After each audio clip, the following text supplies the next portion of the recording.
the governor moved the entire state to Tier 3 mitigation.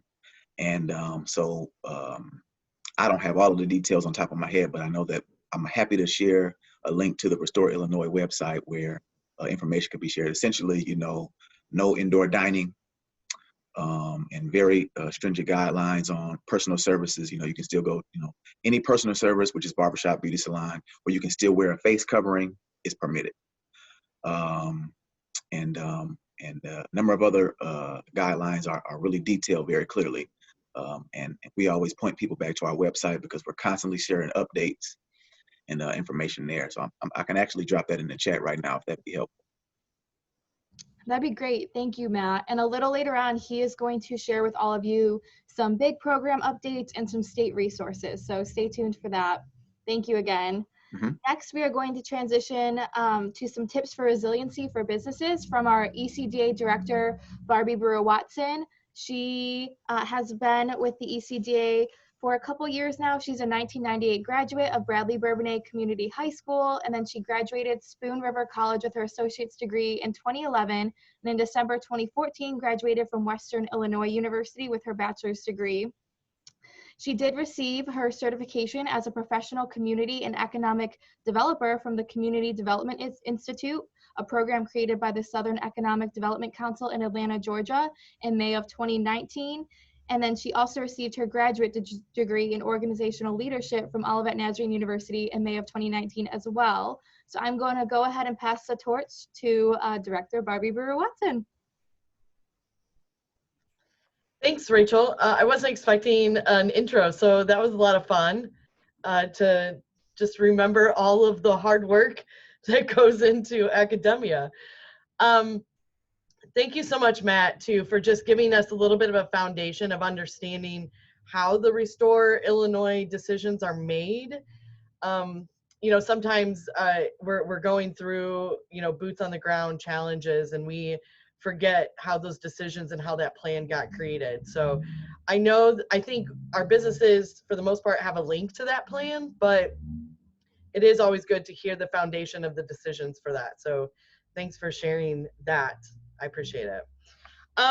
Just before we really get into the nuts and bolts, the resources that Matt is going to bring to you and Brad is going to bring to you as well, just kind of wanted to take a moment and pause, create a space where we're ready to hear all of this great information. And, one of the things that's challenging about this time is, for me, we can't be in the room face to face. I love being with people. So, this time has been pretty overwhelming for me, and I'm sure for all of you as well. And I'm just really glad that we're here together this morning and taking a moment to talk about resiliency and resources and really moving forward towards looking at recovery, which is hard when we're still in the midst of this pandemic.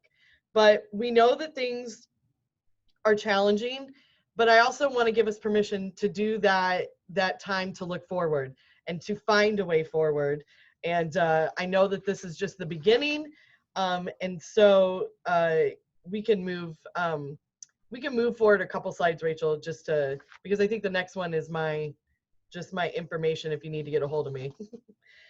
But when we talk about moving forward and we talk about recovery, it's really putting into practice the skill of resiliency, which, I don't know about you, it is a skill and it's really, really hard to learn, but it is a matter of perspective.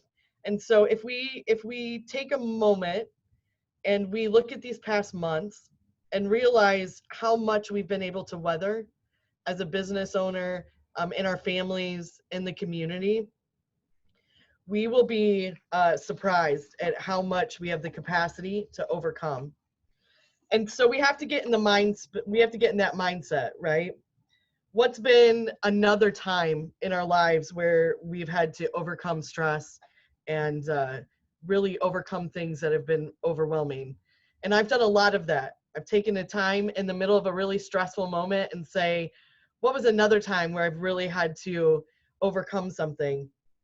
And the reason why I do that is because when I take a minute and think about those things, I think about all the things I learned from that time and how I'm better for it.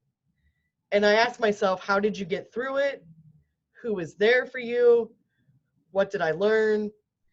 And so I'm challenging you today to try to get into that mindset and to change your perspective, maybe just a little bit, as we get into the nuts and bolts of Matt and Brad's presentation. How are we going to make a way when there doesn't seem to be a way? And what is going to carry us through this time? Because eventually when we look at this time, years from now, we're going to realize that 2020 was awful and it was really hard, but we were able to navigate our way through it. And how are we going to navigate our way through it is another really great question to ask. You know, the vaccine's rolling out. There's lots of questions surrounding that. We still have mitigations from the Restore plan that we're operating under, and we have lots of questions about that. And then there's just so much more on the day-to-day, just operating your business, that you're asking yourself lots of questions. And I just want to share with you some tips that will help you push forward, and maybe those really stressful days won't be as stressful and the challenges won't seem so overwhelming. So the Harvard business students have been looking at resiliency and how to use this as a skill, and especially what are the steps to build the skill of resiliency as a business owner. And so recently the Harvard Business Review published an article.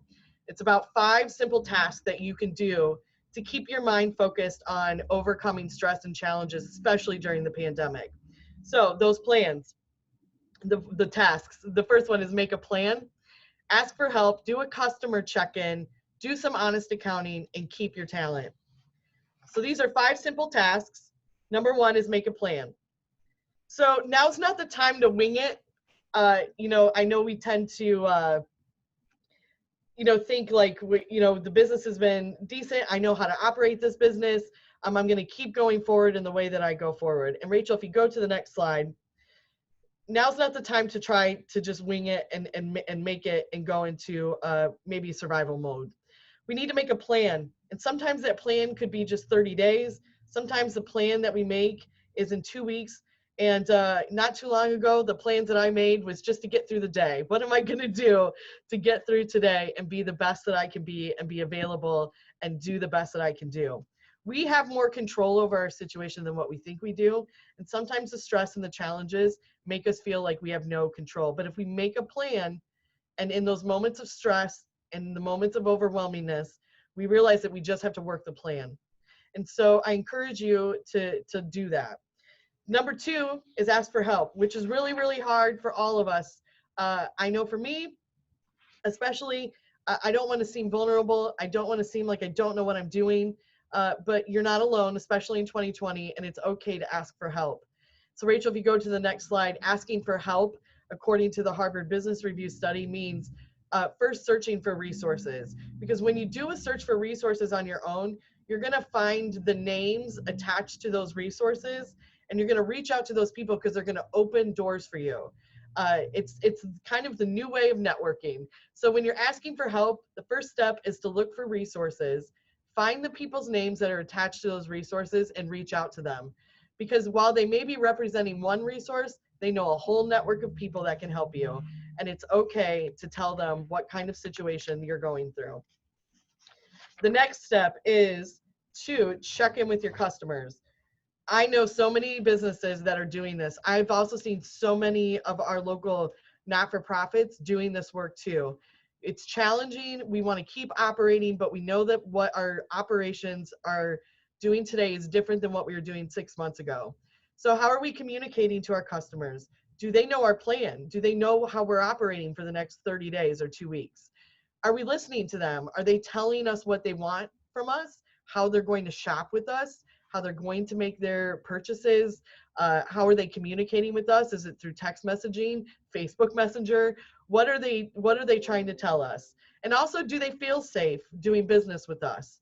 That's kind of a question that maybe we haven't asked ourselves, but the pandemic is forcing us to. Is this cleaned enough? Is this, you know, do I have hand sanitizer out? Am I doing enough to make them feel safe to shop with us and work with us? So those are kind of some things, checking in with your customers. The last one may be a little bit difficult, but it's empathy. How do we, you know, as we're going through challenges, and we we can deal with some difficult customers during this time, but we also need to realize that people on the other side are going through difficult times too.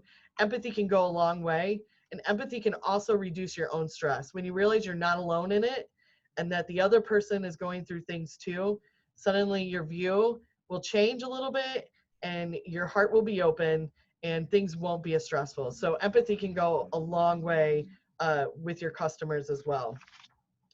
Honest accounting. This is probably really difficult for all of us.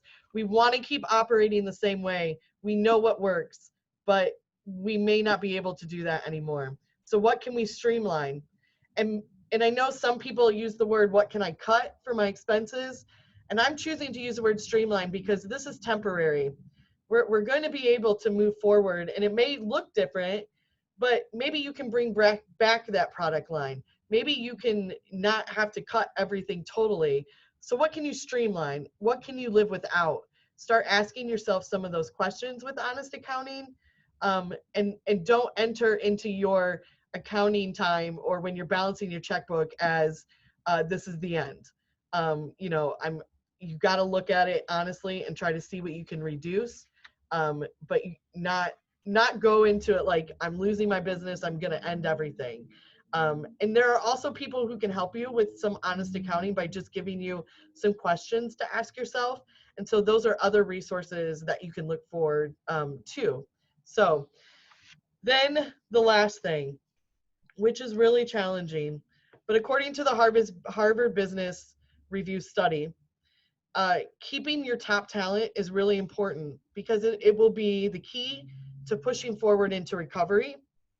When we get into recovery mode, you won't have the time to stop and train people. So being able to keep at least your best employees on board will help you move through recovery quicker, and then will allow you to have somebody working the floor or working your business so that you can hire when the time is right and train those new people. Hopefully you can bring everybody back if you had to let anybody go. But I thought that this was really an important part of their study, realizing that keeping those best talent on and finding a way will be the key to your success in recovery when we get there. So those are the 5 tips that will help you build that skill of resiliency as we're dealing with a really challenging time. But I really just kind of wanted to add one thing from me personally to all of you. One thing I keep telling my staff, all my colleagues, we have to take care of our physical health. We have to take care of our mental health. We have to take care of our spiritual health. There's only one you, and you are the key to success for your business, for your not-for-profit, for your family. So we have to find ways to take care of ourselves as well. So with all those tips and with everything you're going to learn today, I hope you will at least add this one somewhere in there about taking care of yourself and finding ways to take care of you. Thank you guys so much for just letting me try to set the tone for the rest of the presentation, and just to introduce the idea that resiliency is a skill and we really need to learn it and we need to build upon it, and I think it will be important. ecda is here for you. We want to be able to point you in the right direction, get you the resources you need, help navigate all the city side of operating and owning a business in the area. So please reach out to us. And if you have any questions after this, you know how to reach me. So thank you guys. Thank you, Barbie. That was great. And that was a great introduction into kind of our next 2 topics, going into local and state resources. So next, Brad Benoit from the ecda office is going to discuss pivoting business strategies and local resources. If you guys don't know Brad, which I'm pretty sure most of our local businesses do at this point, he's our business attraction and retention coordinator here at the ecda. He works with businesses within the city of Kankakee to help ensure that this is an environment where they can thrive in. He has a ton of background experience. He's a Kankakee native with a family business here, but he also has gained experience in nonprofit development, performing arts, and education administration, which took him all over to places like New Orleans, Chicago, and Minneapolis, while completing independent contract work in over 15 other states and abroad in Italy. Through all this work, he has developed multiple skills, including in marketing, budgeting, planning, scheduling, and a ton of others. So, Brad, I will turn the floor over to you. Thank you, Rachel. You can go to the next slide. I'm going to kind of add a little more to all the great things that Barbie said, and then get a little bit more into some of our local resources and our the state of our Bounce Back Kankakee program. Maybe to talk about community at the moment, given how we can interact as a community, but a time like this is also forcing us to use the technology and resources that we have to expand our community. And I also just think of a region of our size, community is so important to the success of our businesses. So just a couple questions I want everyone to think about with their business and their community engagement. I mean, just starting right there with that, how engaged are you with your community? Are you just operating your business and have no interaction with your citizens, your clients, your elected officials, your business resources? Do people know who you are and that you're operating? We all know, again, because of the size of our region, talk is, word of mouth is a major part of our success. And next question is just kind of going into identifying who your people are, and then how you could join new circles, right? It's very easy for human nature for us to be in our comfort zones and not expanding outside of those circles and getting to know new people, new networks that can help you elevate your business. And then I want to get into the question of your own personality. Are you an influencer, or do you need clients or employees who are influencers? And by that, I mean ones who are really going out there talking you up, liking posts, going viral, all those things today that are buzzwords for success in marketing and media. Not every business owner is an influencer, but that doesn't mean you can't have an influencer somewhere within your structure to spread the word of what you're doing with your business. And then also beyond communities, just your business community. Do you have a business mentor or colleagues? I do know actually within our region, there is probably about a dozen restaurant owners that actually are friends and talk to each other often, even though there's still competition. And but they use each other as resources too. And that's also key relationships that help you get through times like that we're in now. Next slide, please, Rachel. Now, this is a big question. Are you online? You would think today everyone's online, but how much are you online, especially with your business practices? What is your point of sale system? Or do you use Cash Apps? What are the forms of payment that your clients can use for your business? We all know there's a million out there. There's the obvious ones like Square and PayPal and Amazon Pay, but it's actually kind of incredible how many exist point of sale systems and Cash Apps. So it's really doing a little research and finding what's the best for your region. That's something that our office can help with too, just knowing what our community understands more and is comfortable using, because that's another point with point of sale services or Cash Apps. Some clients are very uncomfortable using them, so it's knowing which ones are the most reliable and have the best safety features. Barbie already kind of talked about honest accounting, and I can't stress enough, not only is that important, but in times like now with all of the assistance programs rolling out there, many businesses haven't been eligible because their accounting is not up to par to apply. There's a lot of great accounting software out there. The obvious one is QuickBooks, but it's really something you want to consider as you move forward. If you don't already use a program to keep track of your accounting, not only does it save time, but it also helps you produce accurate records for if you need to apply anything for any kind of financial services, whether it's grants or loans or anything that's out there. The ability to order or make purchases for your company. Do you have an online ordering service? Are you doing delivery, carry out, special appointments? We have a couple businesses in the area that are doing special appointments with their clients and finding great success with that. Also, just having customized orders for your clients. And that kind of comes back to community, like how well do you know your clients? Could you make that extra sale by understanding what one client's particularly buying and how you could cater maybe a special to them? We also saw early on in the pandemic with unique specials, like a lot of restaurants that previously weren't doing this were doing family packages for dinners or lunches or over the, in the evenings or weekends to influence people to come to them still and purchase their product. There's a lot of options for ordering. Again, we also just want to keep reiterating that we're here as a resource. You can always reach out to us. So if you ever have any questions, I mean, use your resources. Social media, okay, we know it's like a huge part of our lives, right? Many business owners I know that I've talked to struggle to have a strong social media presence, just say it comes down to a matter of time. Sometimes it's just kind of figuring out a schedule for your social media, which you can do in advance.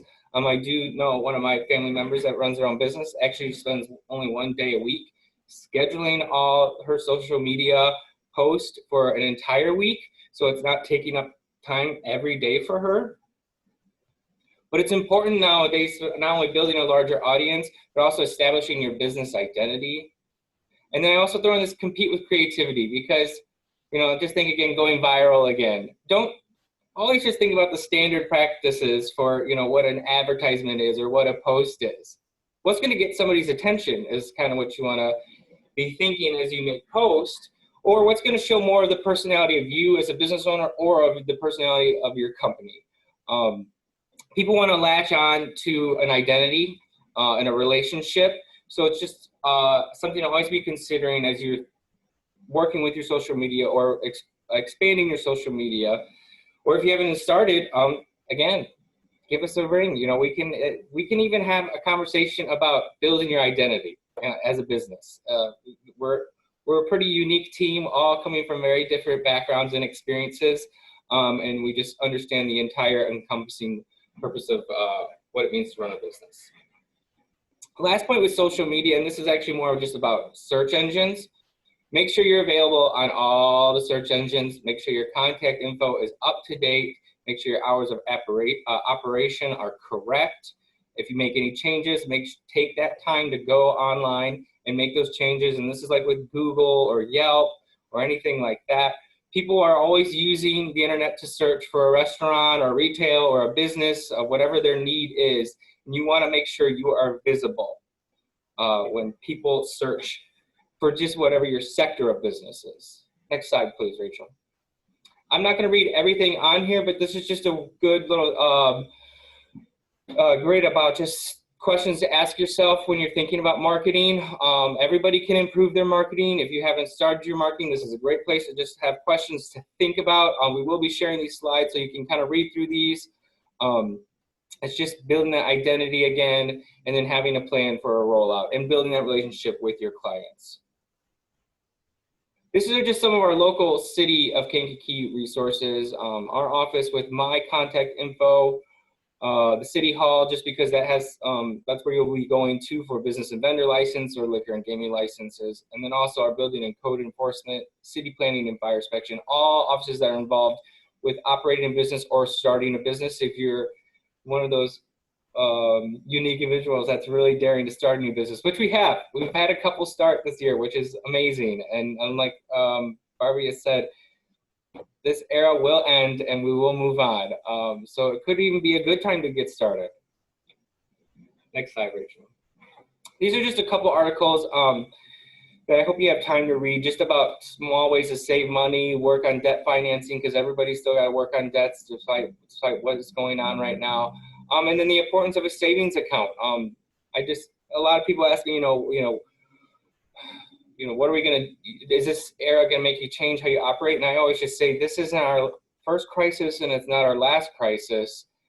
It's all about being ready for the next crisis, no matter whether it's small or large. So I hope you all can have some time to read through these articles. They're great resources and just things to consider as we move forward.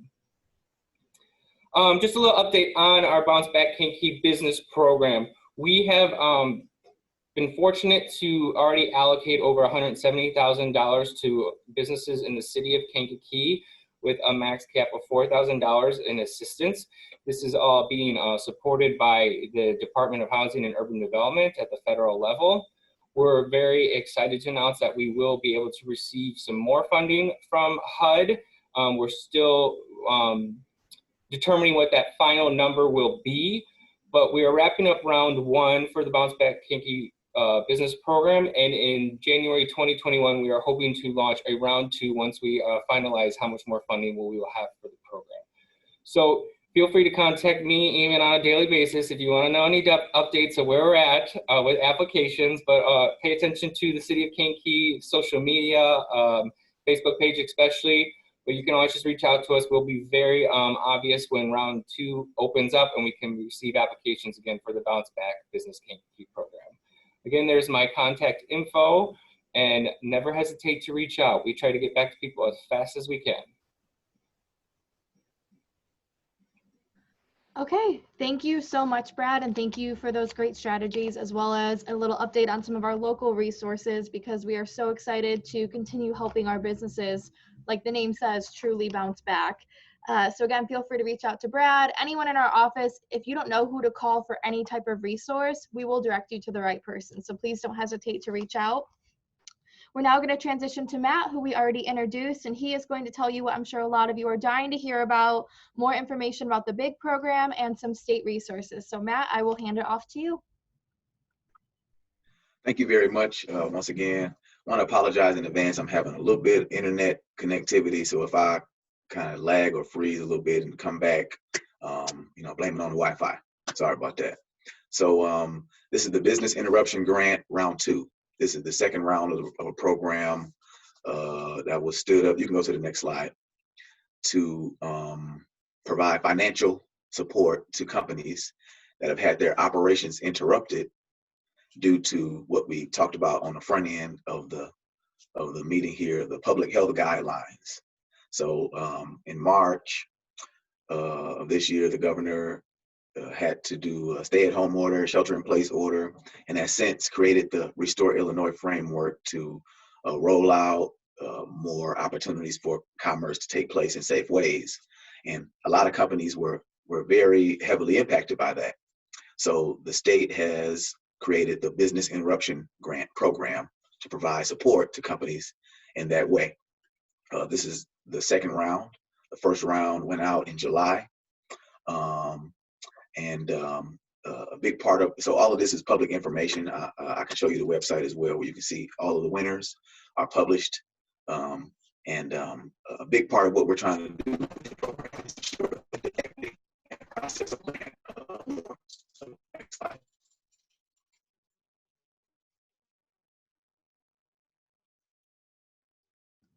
Matt, I think we lost your audio for a second.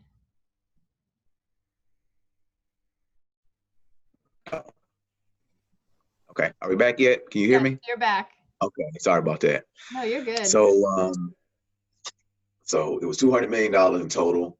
Half of the funds is dedicated to downstate versus what they call an upstate. So half of the funds are going to Cook, DuPage, Lake and Will, and the rest is going to the downstate businesses. And then there's just ways that you can categorize your business as you apply. There's disproportionately impacted areas, or DIAs, which are going to receive a certain amount of funds. There are heavily impacted industries, which we will discuss. There's also some priority industries, and there's a whole a document that really describes what the eligibility criteria is. And just to acknowledge, our partner is a company called Axiom, community development financial institution called Axiom. So next slide. So just an overview, to date, there's been $95 million of those funds granted. This is the largest support program in the nation. This is just kind of giving you an idea of the scale of the program. It's intended to do what we can to support businesses. It's the largest such program in the nation. Illinois is doing it.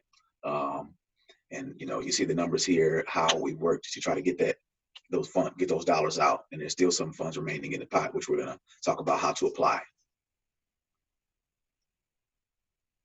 And this is just another breakdown of how the funds have been granted to date as of 11/2. So next slide.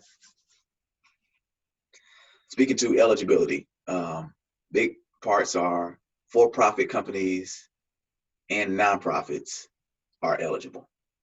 So for-profit meaning partnership, LLC, corporation, or a sole proprietorship can apply for the program, as well as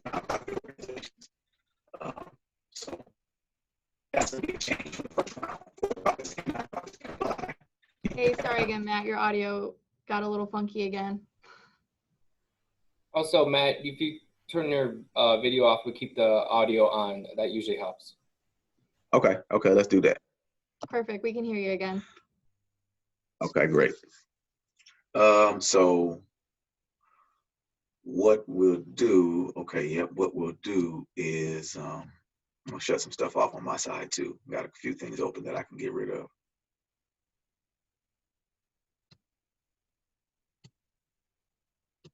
Sorry about that.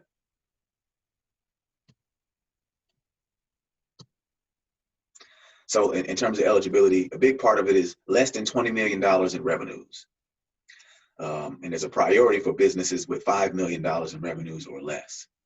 In terms of grant amounts, they will range from $5,000 to $150,000. So that is to say, you can't say, oh, I want to apply for a $20,000 bid grant. That's not how it works. What happens is, as you apply, you'll be submitting some information about your business, some financial information. And that info will be used to calculate a grant amount that you're eligible for. So, and that amount will range from $5,000 to $150,000, depending on your business's unique circumstances or situation. Just not getting amounts of it.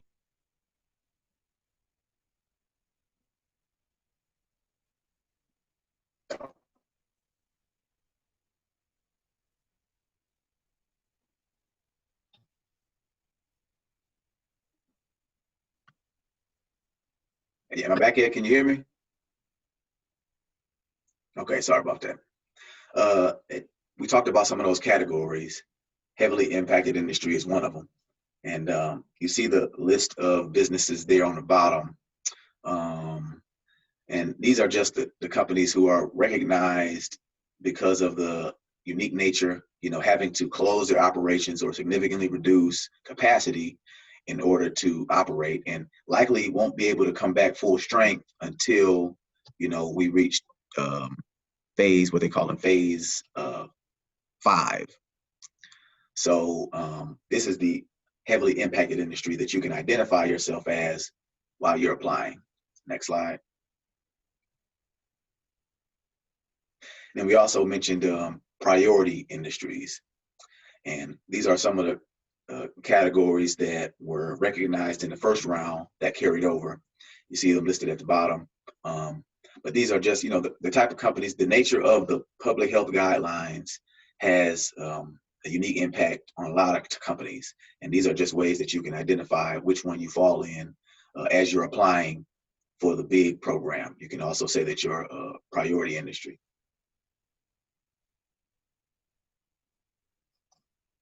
So this idea of what documentation you'll need as you're applying, essentially it's about tax returns and bank statements. You're also going to need a signed W-9 document and an ID for this part. So what you do is looking at tax returns to ensure that you're less than the revenue threshold, as well as the bank statements to understand what type of impact year over year the pandemic has had on your business. Matt, would you mind repeating that last line? Sorry, again, your audio cut out a little bit. Yeah. The bank statements are about what type of impact the pandemic has had on your business year over year.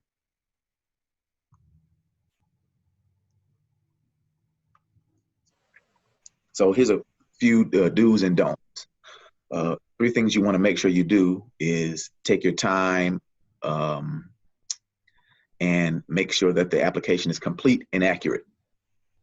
A big challenge for companies is they are deemed ineligible because the information they submit perhaps is incomplete or inaccurate.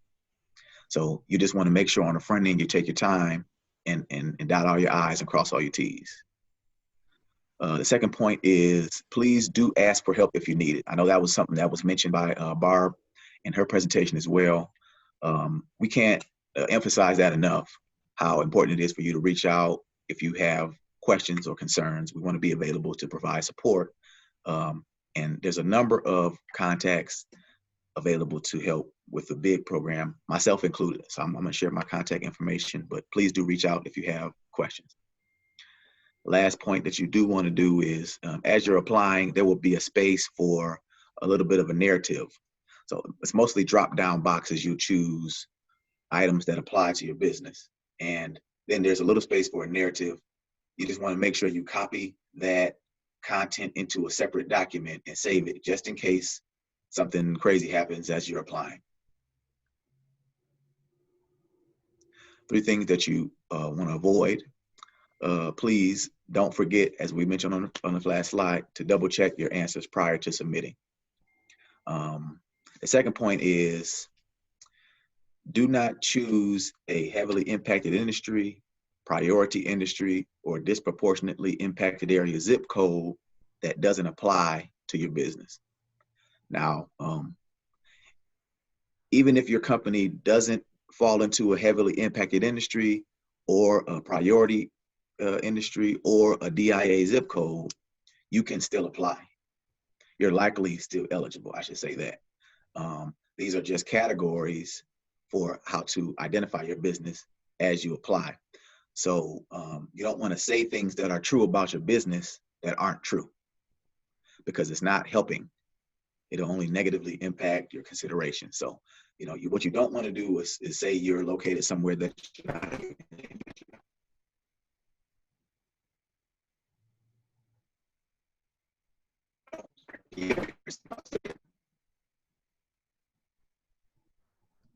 Sorry, Matt, it cut out again if you started that last point. Okay. Yeah, Oh, sorry about that. You're okay. Let me see. So now the third point. So, so just don't say some things about your business that aren't true. Just be honest. Only tell us who you are and what's true about your business. It doesn't help if you say things that aren't true. The third point is, a lot of browsers have these automatic fill features. And sometimes the items that are remembered by that feature aren't true for your business, like an address or a phone number or a name or something like that. So we're just advising you to type in that info yourself to avoid any inaccuracy or incompleteness.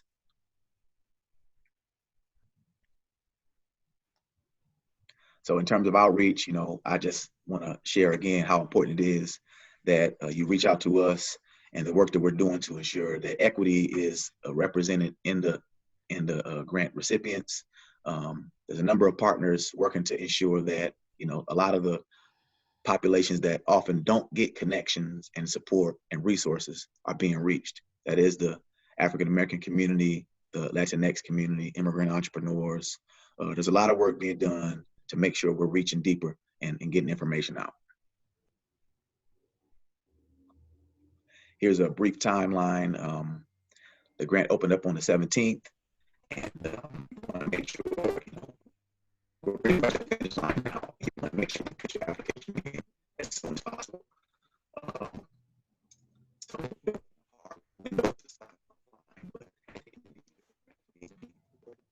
you want to get your today, as soon as possible. Sorry, Matt, it went a little fuzzy again. Can you repeat that last line?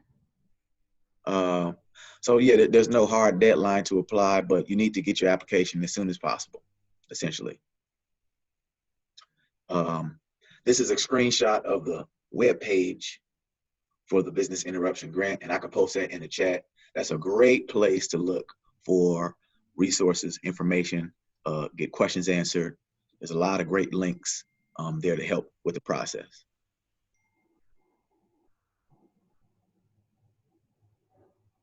Here you see a number of hyperlinks. You see the application is available in English and in Spanish. And one link I want to just point your attention to, it says round 2 detailed eligibility criteria. That's an important link to, tell who is and who is not eligible for the grant. It also defines what a heavily impacted industry is and a priority industry and things like that. So that can be very helpful for you as you apply. So this is a screenshot from the actual application. When you click the link, this is one of the first things you'll see. And right there at the top, it just details some of that eligibility criteria. For-profits and nonprofits must have been in business at least 3 months prior to March 2020. So that means that this isn't for startup businesses. This is for companies that have been in operation and had their operations interrupted by the pandemic.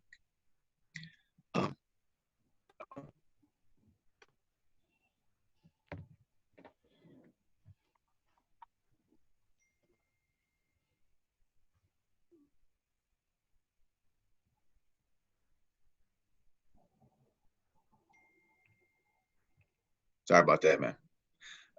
So you see some, this is another screenshot of the actual application. This is what you'll see. These are just, areas you can fill in information about the business owner.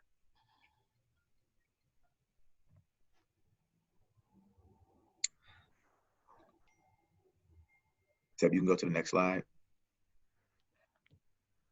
And then a number of drop downs, as I mentioned. You just want to fill in the items that apply to you as a company.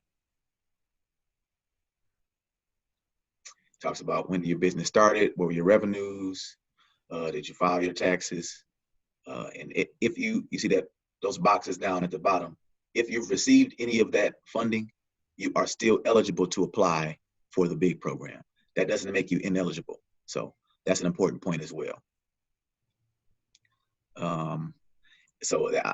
Sole proprietors, you can apply for this. You just need to identify if you're using your personal bank account as a sole proprietor. You need to just say yes or no to that question there. And then based on the items you select in the application, it'll ask you to attach these documents that we mentioned before. Want to share your bank info because that's how you will get paid if you are awarded. And then this is the certifications piece, and you sign with your mouse. So there's a lot of documents you can attach, and if you have issues with the size, like here it says, you have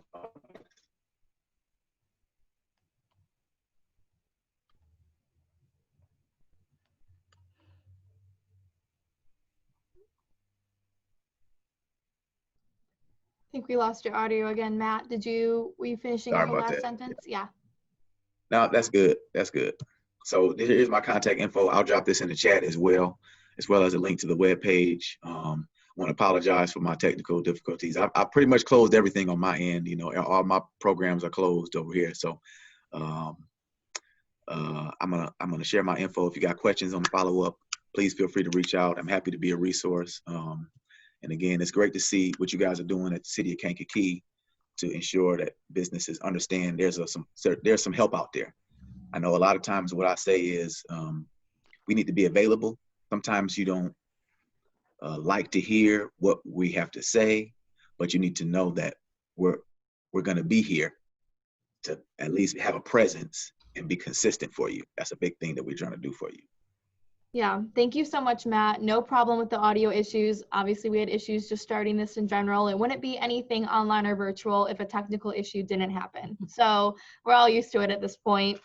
Quickly before we close, we have our mayor on this webinar as well. So she is just going to give a closing remark to all of you on today. Mayor Chastity Wells Armstrong, the floor is yours.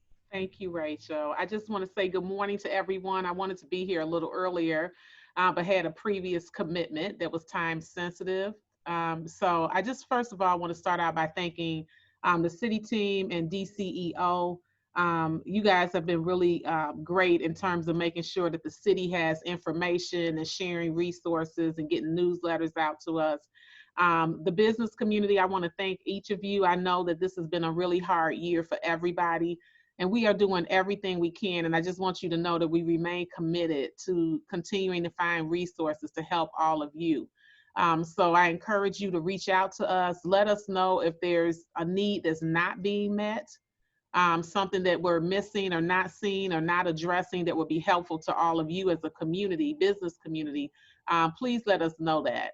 I am continuing to work very closely with our legislators, particularly at the federal level, to lobby for direct aid to our municipalities so that we can continue to provide services without burdening the taxpayers. And the last thing I want to say is I want to make sure that we're being very intentional as we recover from the pandemic. It has exposed inequities that have existed in this country for hundreds of years.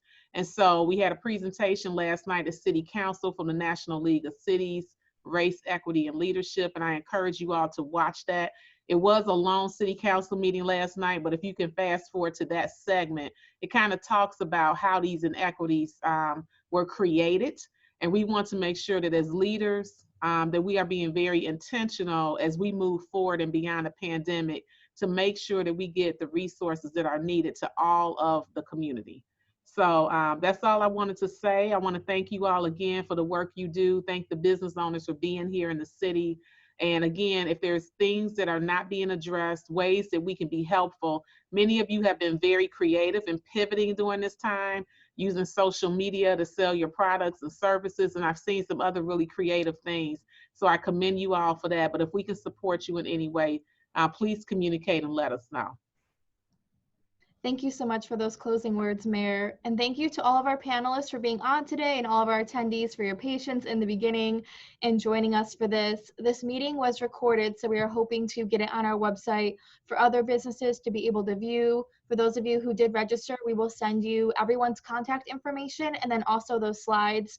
I know a lot of you probably wanted to access those links and see some of those instructionals. You will get those resources. I just want to leave you with a quick message of hope. I know these times have been so difficult. Chuck Bolton, who's a CEO coach and international bestselling author, he encourages different businesses right now to just not be afraid to communicate their progress and accomplishments, even though sometimes it feels like there may be none or it's very small. Your customers and the people who love you and want to support you want to hear that stuff. They want to hear the transparent and real stories. He said, don't be afraid to share often. Share stories of team members who've shown perseverance and resilience. Communicate confidence that your organization will and can emerge from this crisis and prepare to come back stronger than ever. Don't be afraid to paint a picture of hope to navigate the company through this adversity. So again, thank you so much for tuning in and joining us today. And we hope you all have a wonderful rest of your day and week. Thank you. Thanks, guys. Take care. Bye, everybody. Thank you.